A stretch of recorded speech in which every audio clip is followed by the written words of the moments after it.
अस्सलाम वालेकुम, मैं हूं रिजवान अशरफ। इस वक्त जो गेम चल रही है पाकिस्तान के अंदर सियासी मामलात को लेकर बड़ी दिलचस्प हो गई है। और पार्टी के अंदर धड़े मौजूद हैं, पार्टी के अंदर ख़ानदान मौजूद हैं, पार्टी के अंदर ग्रुप्स मौजूद हैं।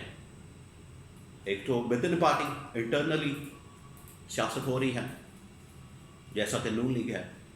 नून लीग के अंदर आपको बताया शरीफ ख़ानदान एक पावरफुल ख़ानदान है और हुक्मरान ख़ानदान है। उसमें एक तरफ नवाज शरीफ का ख़ानदान है, दूसरी तरफ शहबाज शरीफ का ख़ानदान है। उधर पीपल्स पार्टी के अंदर भी अब इसी हवाले से बात हो रही है। तो एक तो इंटरनली इनकी सियासत हो रही है, दूसरा आपस में अब इनकी सियासत शुरू हो गई है, नून लीग और पीपल्स पार्टी की। और ये जो इंतखाबात हुए हैं सड़ने वाले दिन, उसने खेल को और वाज़ेह कर दिया, या आप कह लें कि दिलचस्प कर दिया है। वो किस तरह से, इसके हवाले से बड़ी अहम तरीन मालूमात मेरे पास मौजूद है। क्या आसिफ अली जरदारी को माइनस करने का फार्मूला है? नवाज शरीफ की कोई वापसी हो सकती है, या नवाज शरीफ वज़ीर आज़म बनना चाहता है? एक बार फिर से गेम की जा रही है, रेलेवेंस बनाई जा रही है।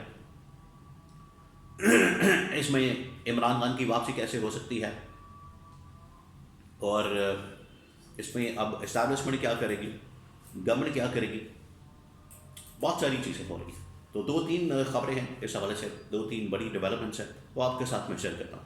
नंबर वन, ये मैं आपको एक बड़ी अहम चीज़ बताऊँ कि ये जो संडे वाले दिन असम्बली इलेक्शन हुआ है, बाई इलेक्शन, आपको बताया इसमें 6 सीटें थी कौमी असम्बली की और 7 थी सूबाई असम्बली की। सूबाई असम्बली का मामला तो एक साइड पर रखता है। जो कौमी असम्बली की सीटें थी वो बड़ी कैलकुलेशन के साथ, एक कैलकुलेटर के साथ का मूव लिया गया कि 6 सीटें वहाँ से आपने खाली करवा के नून लीग को दिलवानी है। और ये मैं आपको बता दूँ, बड़ी कन्फर्म इंफॉर्मेशन, ये एक किस्म का टोकन तोहफा दिया गया, गिफ्ट दिया गया, टोकन गिफ्ट दिया गया। ये आपको अगले 2-4 दिन में पता लग जाएगा कि ये किस चीज़ का गिफ्ट था। आपको बताया 27 में आईनी तरमीम जब पास करवाई, पीपल्स पार्टी ने उसको सपोर्ट किया, तो उसको गिफ्ट दिया गया। क्या सोचे आप, क्या गिफ्ट दिया गया? आज़ाद कश्मीर के अंदर उनको गवर्नमेंट दी गई, उनको तोहफा दिया गया। अब नून लीग को यह तोहफा दिया गया है। आगे 2-4 दिनों में बड़ी अहम तरीन डेवलपमेंट होनी, काम होना है, काम निकलवाने के लिए। तो जो पावर सर्कल्स के अंदर, पावर कॉरिडोर्स के अंदर, ताकतवर ऐवानों के अंदर या ताकतवरों के अंदर जब इस तरह की डील होती है तो वो आपको नज़र आ जाती है, उसमें डेवलपमेंट्स होती हैं। और इस तरह से जब एक दूसरे को सपोर्ट किया जाता है, उसे कोई तोहफा दिया जाता है, वो फिर नज़र आ जाता है। तो पीपल्स पार्टी को वहाँ पर तोहफा दिया गया, आज़ाद कश्मीर के अंदर उनको कैबिनेट बना के दी गई।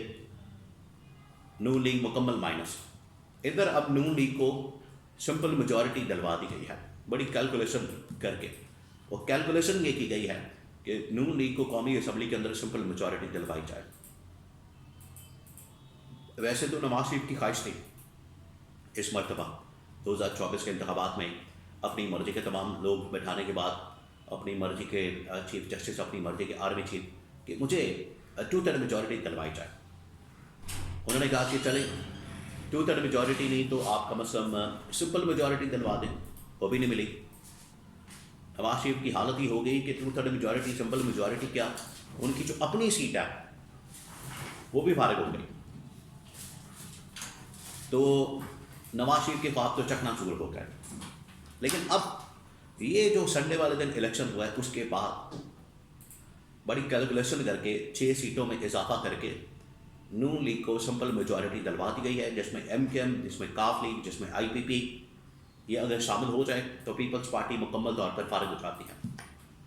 और पीपल्स पार्टी की बिल्कुल ज़रूरत नहीं रहती, सिवाय इसके कि पीपल्स पार्टी की ज़रूरत पड़ेगी आईनी तरमीम के ऊपर। आईनी तरमीम के लिए 2/3 मेजॉरिटी चाहिए। बाकी जो मामलात हैं, रोज़मर्रा की मामलात, कानून साजी, बाकी चीज़ें, उसके लिए सिर्फ सिंपल मेजॉरिटी चाहिए, जो कि नून लीग को मिल गई है। जो कि इनकी डिमांड थी, शर्त थी, फरमाइश थी, उसको पूरा किया गया। तो अब ये पीपल्स पार्टी के लिए एक बहुत बड़ी थ्रेट बन गई है।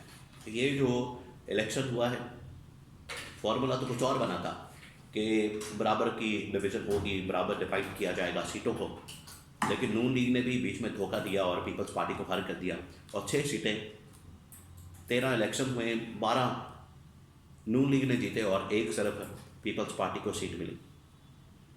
तो यहाँ से आप अंदाज़ा कर सकते हैं कि नून लीग ने किस तरीके से ना सिर्फ धांधली की मैनेज किया, बल्कि ये सीटें निकाल के उन्होंने अपनी जो सिंपल मेजॉरिटी है वो इस्टेब्लिश कर ली है।